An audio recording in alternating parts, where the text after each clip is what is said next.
Hey, it's NPR's Book of the Day. I'm Andrew Limbong. Former Speaker of the House Nancy Pelosi is on the podcast today. She's got a new book out titled The Art of Power. And if that title makes it sound like it's a book by Robert Caro, well, that's sort of the vibe Pelosi seems to be going for. She's very adamant that this book is not a memoir, but an examination of certain specific events, such as the Iraq War or the financial crisis, where she wielded and used the chips she'd worked her entire political career to gain. And it's interesting, too, how Pelosi frames her own career in politics, because on the one hand, she tells NPR's Mary Louise Kelly that running for office was something she never wanted and that she isn't particularly ambitious. And yet, when Mary Louise pushes her on this, she says, quote, "I just really got tired of losing." That and her role in President Joe Biden stepping down as the presidential candidate coming up after the break. Support for this podcast and the following message come from BetterHelp. Even when we know what makes us happy, it's hard to make time for it. Prioritize self-care and make therapy one of your self-care non-negotiables with BetterHelp Online Therapy. Fill out a brief questionnaire to get matched with a licensed therapist and switch therapists anytime for no additional charge at betterhelp.com/NPR. I'm Mary Louise Kelly in Washington, sitting across from Speaker Emerita of the House, Nancy Pelosi. Madam Speaker, lovely to see you. Thanks for stopping by. My pleasure. Thank you. Nice to be here.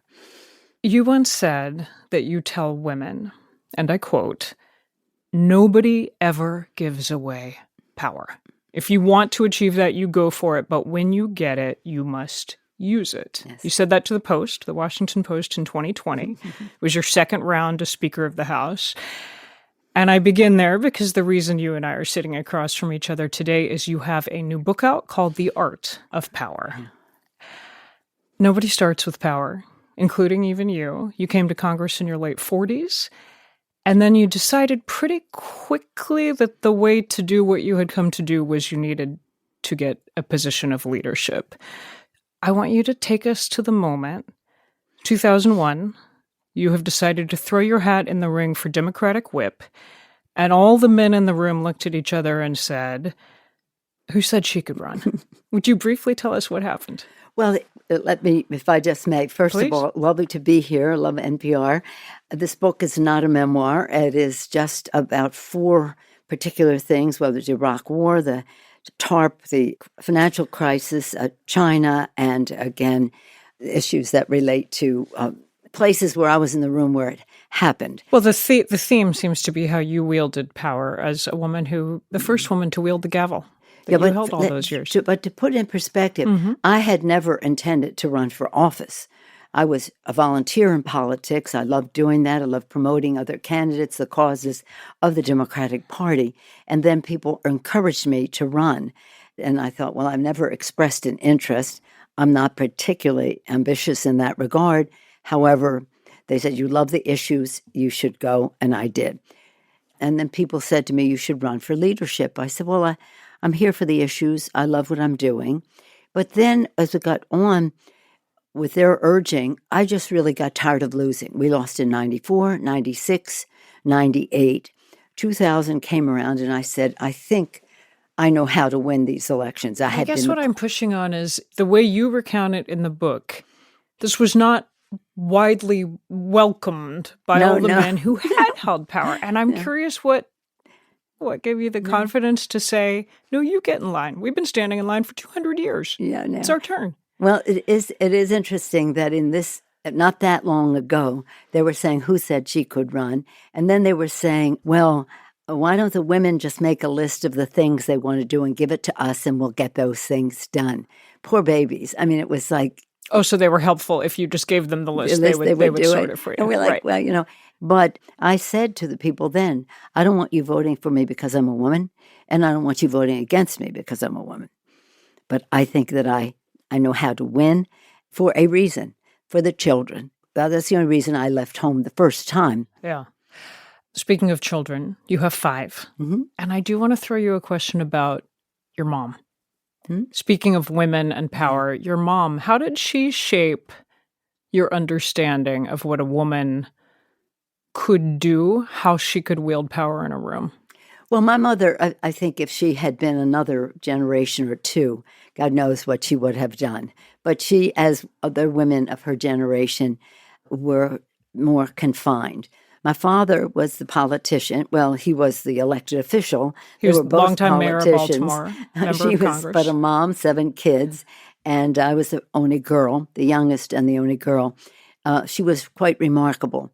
And I was born into a family that was deeply Catholic, that first and foremost. We separate church and state, but the way we were raised, we had a responsibility for goodness to other people.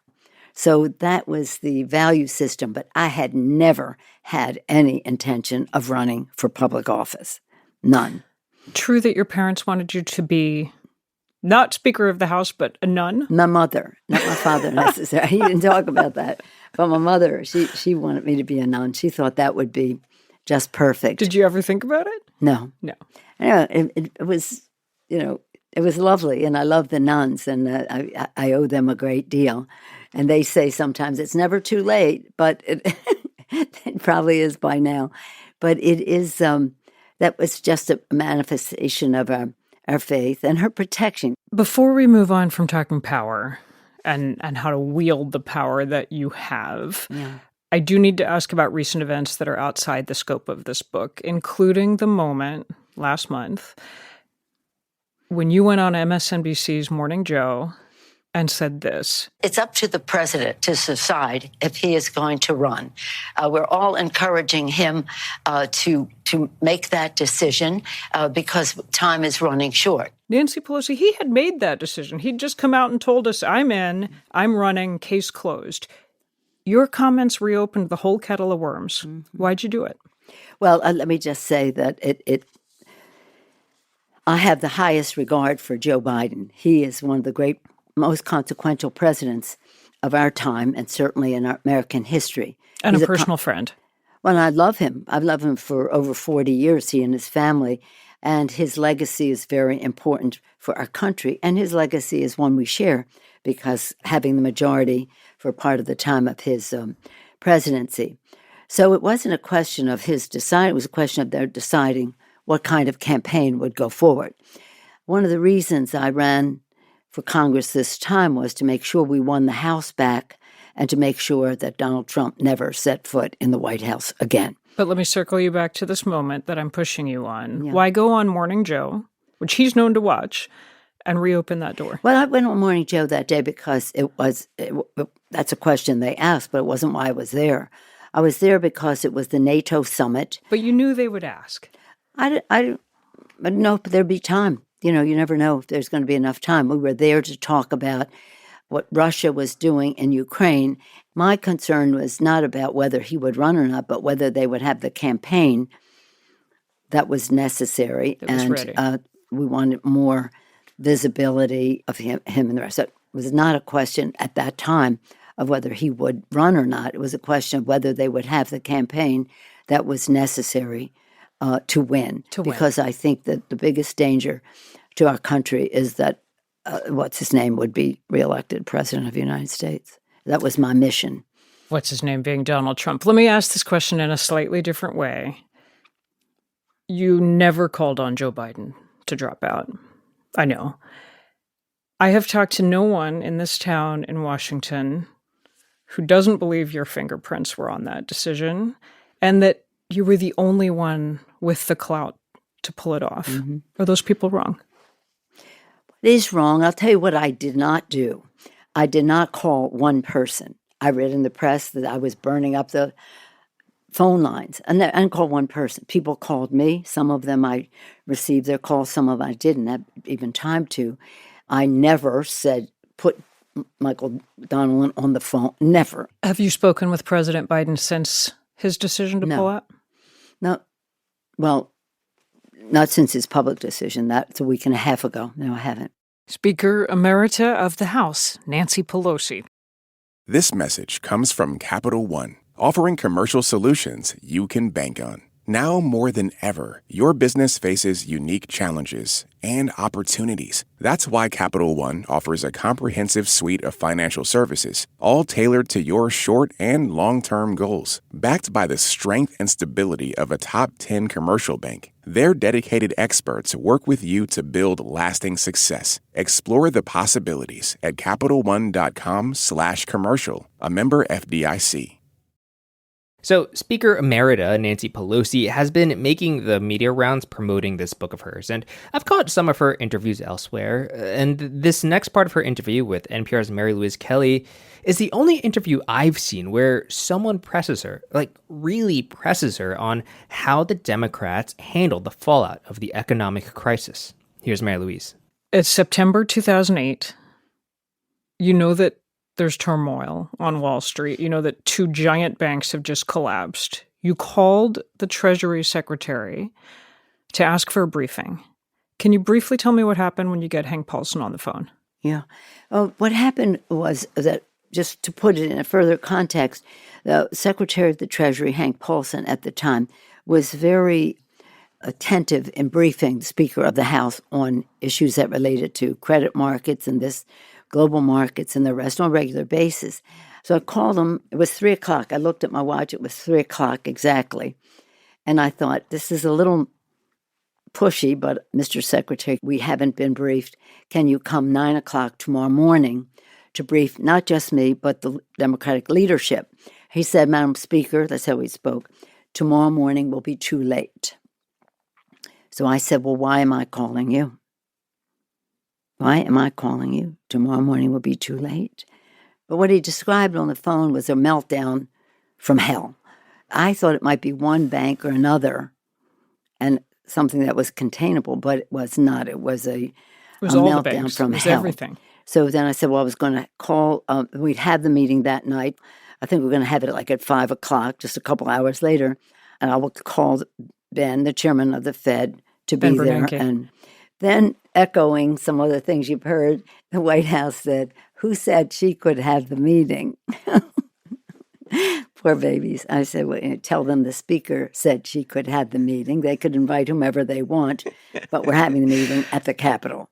We wanted to run the meeting, right? You would be running the meeting. Well, the bipartisan, it was turned into a bipartisan meeting. That's the same meeting where Ben Bernanke, chair of the Fed, said, if you, Congress, don't pass legislation immediately, quote, we won't have an economy by Monday? Yeah. If we don't act immediately. This is on a Thursday. Yeah, this is that Thursday. When we had the meeting, I deferred to the Secretary of the Treasury to brief the members there. Much of what he told me, but even more. And then I yielded to Ben Bernanke to say, Mr. Chairman, what do you think of what the Secretary had to say? And that's when he said, if we don't act immediately, we may not have an economy by Monday. No commercial paper, nothing. Now, this is Thursday night. That's Monday. Long story short, y'all did pass legislation. Eventually. We do still have an economy, happily, today. Yeah. But as you yourself write in the book, there's still a lingering question as to why no one on Wall Street paid a price for damage done to Main Street. I mean, I have to ask you, Democrats were in charge. No, we weren't. Why did no one pay a price? Do Democrats bear some responsibility for that? No, the President of the United States was a Republican. The policy was springing from the White House. However, we paid a price because we were part of the solution. Well, and so did Americans, as you well know. I mean, the final legislation did not include foreclosure relief for homeowners, which is something your caucus wanted. It allowed for that, but the administration did not go forward with it. And I'll just come at you one more time on this, because that famous line, the banks being too big to fail. Yeah. And you write in the book, too big to fail should not mean too big to jail. That's right. With the benefit of hindsight, should you have pushed harder for consequences for banks that behaved recklessly to be held accountable? When we did you could be surprised to know that when we had the commission to study this, chaired by Phil Angelides, the former treasurer in California, when they were doing their report, the Republicans said, can we take out words like Wall Street, regulation? No. They wanted to take those words out. They did not want to put anything at the doorstep of Wall Street, but not one person paid any price. We bailed out our economy. The public said we bailed out Wall Street. Well, we didn't. We bailed out the economy, but nonetheless, Wall Street. Now, we wrote the bill in a way that, and you have to read the book because it's too much to go into right here, but we wrote the bill in a way that we would get paid back. Right. Let me bring us toward a close by asking this. It's about the long view. Mm-hmm. You were in Congress as the Soviet Union collapsed. You were in Congress when 9/11 happened, January 6, 2021. Yeah. Set against all of that, how do you view this moment in our democracy? How fraught? How dangerous? If you take it to January 6th until now, January 6th was an assault on our Constitution. Our peaceful transfer of power is spelled out in the law as to how we would accept the results of the Electoral College. It is against what our founders had in mind for a democracy. It is against what our men and women in uniform fought for our freedom. So I see this election as very critical to who we are as a nation, the character of America, democracy. And they may not like hearing that, but I don't like what they're saying either. And the assault that they are making on no one is above the law, that's been what America's been about, except if you're Donald Trump. When you say they, you're talking about who? Republicans? Yeah, I'm talking about the cult Trump? that the Republican Party has become a cult to a thug. And that thug would be Donald Trump. So I wish they'd take back their party. The country needs a strong Republican Party. It has had a strong Republican Party with great leaders for America. And that is really not what we're seeing there. It's up to them, though. Given all that, you're still confident, still have the faith that Congress can get stuff done? Well, we have to win. Not this Congress. We're in recess this week because they can't pass a rule to bring up legislation. They have their own problems internally. And they're taking us on a path that is so sad in terms of what the Republican Party has been about in our country, a party founded by Abraham Lincoln. Imagine what he would think of it now. I'm smiling because you didn't directly answer my question over whether you might run again, well, I'm not depending on the outcome of the presidential race, but I'm listening to you and you don't sound done. No, well, I mean, there are all kinds of ways to be participating, but I think it's important for us to have the free, new, fresh approach to all of this. But my main goal, winning the House, defeating Donald Trump. Nancy Pelosi.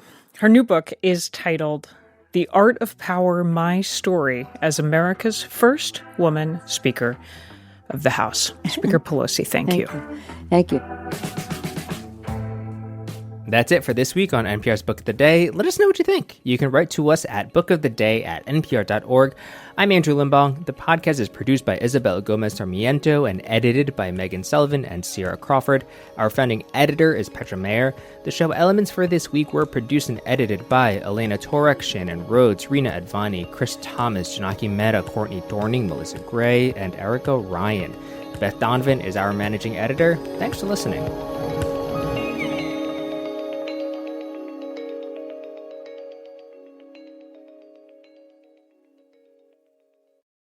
This message comes from NPR sponsor Rosetta Stone, an expert in language learning for 30 years. Right now, NPR listeners can get Rosetta Stone's lifetime membership to 25 different languages for 50% off. Learn more at rosettastone.com/NPR. This message comes from NPR sponsor Mint Mobile. From the gas pump to the grocery store, inflation is everywhere. So Mint Mobile is offering premium wireless starting at just $15 a month. To get your new phone plan for just $15, go to mintmobile.com/switch.